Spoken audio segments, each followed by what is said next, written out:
Quincy didn't get going early. He's got to get going. Second half, he got going on the boards. We've got a little bit of an advantage there, and we've got to be able to get to him. Marek started slow, and he couldn't finish anything. In the second half, he got to the basket and finished, and we got to the foul line. But Joe saved us the first half. He was tremendous. He just kept us in the game. We would have been behind 8 or 10 points at halftime if it wasn't for Joe. He just was tremendous. And then the second half, he got the ball to people and just did a great job of getting the ball to people and moving the basketball. Kadari defensively really struggled. It doesn't show. He was 3 for 6, but he was -11 when he was in the game because he didn't make his rotations, and they got 2 open threes on his side. And end of game, we gave him an open 3. Little things that we need to do better.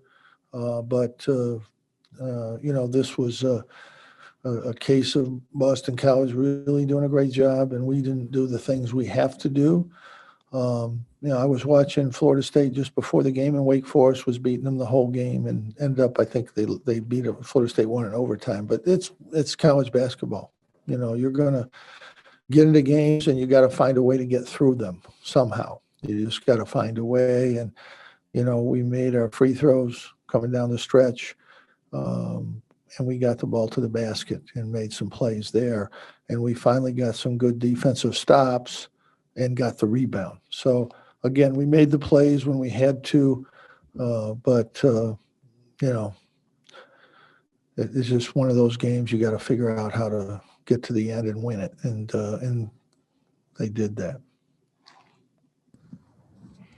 Thank you, Coach. Our first question will be from Donna Datota.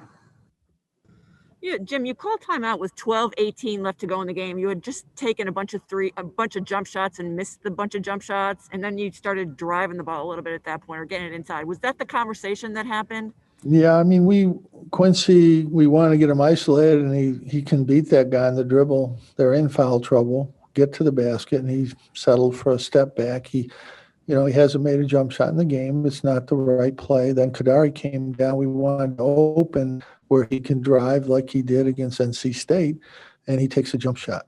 So, that's not going to win the game. You got to win the game, not take a jump shot. That's not the play to make in that situation.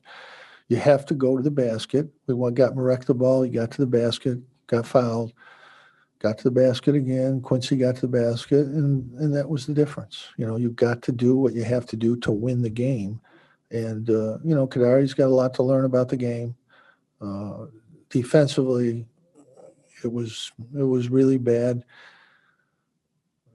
The forward will get blamed for the jump shots that he gave up because that's how they do the analytics. That's why the analytics are totally useless.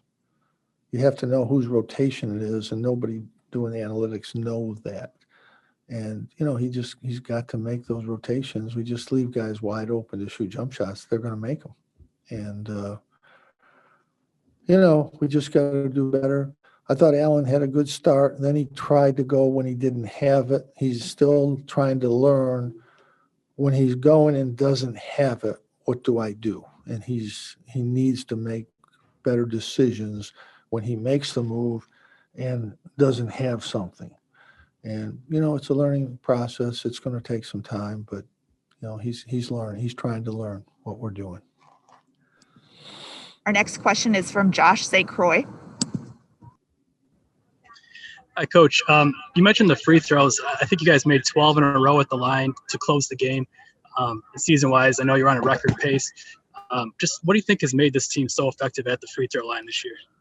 We have guys that are good shooters. Marek has really worked hard on his shooting. He's a tremendous free throw shooter. He can't take it back out to the three-point line. He changes the shot a little bit, but he's a tremendous free throw shooter, and he gets fouled a lot. Obviously, we know that Buddy and Joe and Allen are really good shooters. So, that's the strength of our team, and we need to drive and get to the foul line. There's been a couple games we tried that. Clemson, they didn't call anything. We didn't shoot any free throws. So that's what we're trying to do because we have good free throw shooters. We want to get to the basket and try to get some of those. Hey, Jim, I'm interested to get your take on the governor announcing just this week that 10% of capacity of 10,000 or more fans. What would that do if maybe this last game of the year against North Carolina, you'd have some students and there some. Well, first of all, we have 30,000 seats. I don't think there should have ever been a time this year that we didn't have 10 or 15, 20% of our fans in the building. I don't understand that. They're doing it all over the country. I don't understand. You can space people out at least 10 feet and put, if it's a family pod or something, but you can space people out 10 feet just to get them in the building, just so they can come in the building.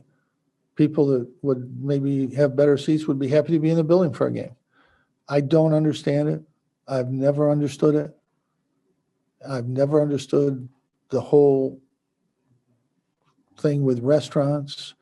It makes absolutely no sense to me. 80% of this horrible disease is groups of people, groups, gatherings of people, close contact, not 10 feet apart sitting in the carrier dome.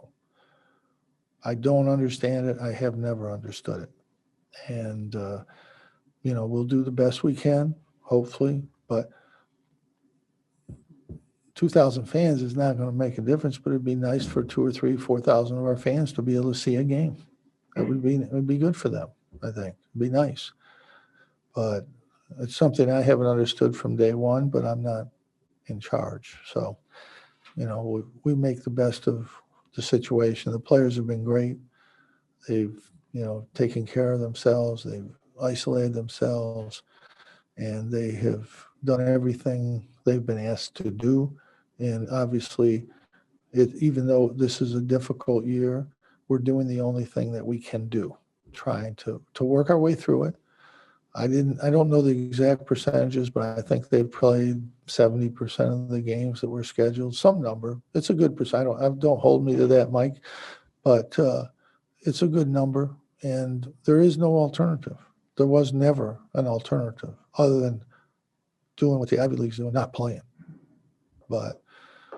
And to my knowledge, 1,500, 2,000 basketball players that have had COVID, they're all back playing and healthy. So we just have to get through this as best we can, and that's what the players are doing. That's what everybody's doing, and hopefully we can finish up the year and get to a conclusion.